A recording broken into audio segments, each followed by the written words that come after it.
And Andy in Derbyshire says, morning, Mike, forget the plane seats. We've got thousands of rubber boats. Send them back exactly how they arrived. Great show. Well, I don't understand why they can't do that. And Darren, Swaddling Coat, says, how can a migrant break into England and use the legal system to remain? Can a lawyer explain this? Well, yeah, we can get anybody to explain it because we've got this ridiculous system whereby everybody's entitled to legal aid if they come here illegally, even though, let's just call it illegal aid, shouldn't they, actually? But let's talk to Robert Taylor, political columnist, of course, about the general state of play in this country. The front page is full of stories about Starmer, not least the Sun, Air Fast One in, one out woe for Prime Minister, because it's all collapsing around his very ears. Robert Taylor, very good morning to you. Good morning, Mike. We just spoke to Nigel Farage a little while ago, and he said that if you look into Keir Starmer's eyes, you can see that he's basically gone.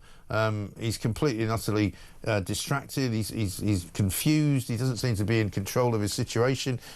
He's got no friends in Downing Street by the looks of things, and no friends in the party. Yeah, it's incredible what's happened in the last 2 weeks. I mean, if you'd said 2 weeks ago Starmer's going to be gone by May or shortly after the May elections, no one would have believed it with this stonking majority.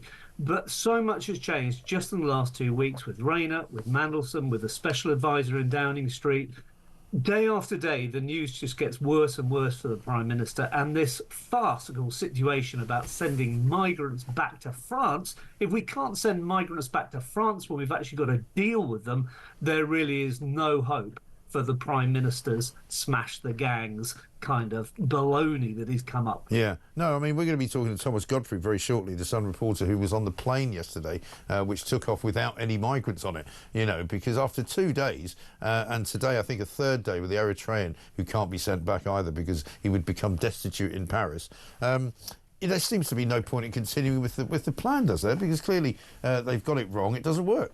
Well, when this was announced, some of us were saying that it's actually worse than useless because the one in, one out, for a start, it's 20,000 in and none out at the moment. Right. But secondly, it makes us sound and seem like such a soft touch. When you have this ridiculous scheme and then the first day you try it, no one actually goes to no one goes to France apart from a Sun journalist. It makes us look ridiculous, and that will get through to the migrants and to the gangs. It makes us look ridiculous. It makes us look like a soft touch. It actually, Mike, makes the situation worse than having no scheme at all. And it's even worse than that because we understand that there's a plane coming from Paris to London on Saturday, which is going to have sort of semi-approved migrants on it, like the ones who were going to replace the people we were sending over there. And they're going to come anyway. So we're going to end up with even more people here. So the French are fulfilling their part of the bargain. Yeah. They said, look, you were going to send us 3 of yours, we're sending 3 of us. Yeah. So, I mean, we're getting 3 more in than if we hadn't had the scheme at all. I mean, it's just utterly farcical. It really is. And as if to make matters worse, you know, the way that Keir Starmer is now being treated in Parliament, you know, he was due to appear yesterday for a 3-hour debate started by David Davis on how it could all have happened around the Peter Mandelson appointment. Have a look at what Stephen Flynn, the leader of the SNP in Westminster, had to say. He chose to stand at that dispatch box last week and not tell us, but tell the public that there was nothing to see here, that he had absolute confidence in Lord Mandelson. It is the Prime Minister,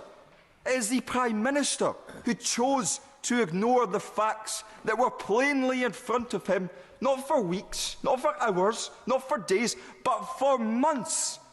He was the man who appointed Peter Mandelson to be the ambassador to the United States, the man who said to an FT journalist earlier this year, because it was being, his quote, not mine, because he was being inquired about his relationship with Jeffrey Epstein.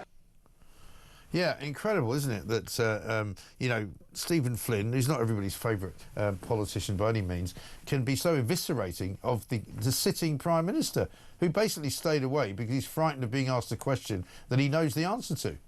Yeah, everything that is now, that Keir Starmer is now accused of, he himself was accusing Boris Johnson of just 2 years ago. He is being hoisted by his own petard. It is coming back to haunt him. How he made integrity, Starmer made integrity the big platform to get elected. and now it's his own lack of probity and integrity that is coming back to haunt him. I think he will probably go 2026 or 2027. I cannot see him lasting until 2029. And if you'd said that 2 weeks ago, no one will believe you. Well, I've been saying it for about a year, and people thought I'd gone mad, you know, but it looks like I may be, in fact, proved correct, because there doesn't seem to be a way out for him. You know, and eventually, whether he lasts till May, that's sort of, you know, one possibility. But things are unravelling so quickly, and, you know, I'm told that there's more coming down the pipe as far as, you know, emails, you know, correspondence, various different pieces of information that may or may not be released by people close to Peter Mandelson or people inside of Downing Street. You know, the Downing Street situation now is described to me as like rats in a sack. Because, you know, they're not exactly the nicest people in the world, politicians and their handlers, and they're all kind of going around knifing each other. Yeah, and you certainly wouldn't want to have Mandelson suddenly as your enemy. No. I mean, he's very charming. I mean, I met him years ago. He's very charming, but you quickly realise you want that guy on your own side. If suddenly he's resentful, and he obviously is, Mandelson, he knows where the bodies are buried, and he's prepared to use it. I fear for what Mandelson himself might orchestrate in the coming weeks. Yeah, and I think Keir Starmer fears that as well. Absolutely right. Robert, good to talk to you. Thank you very much indeed. Robert Taylor there, political columnist, on the woes that are facing Keir Starmer from every side, it would seem.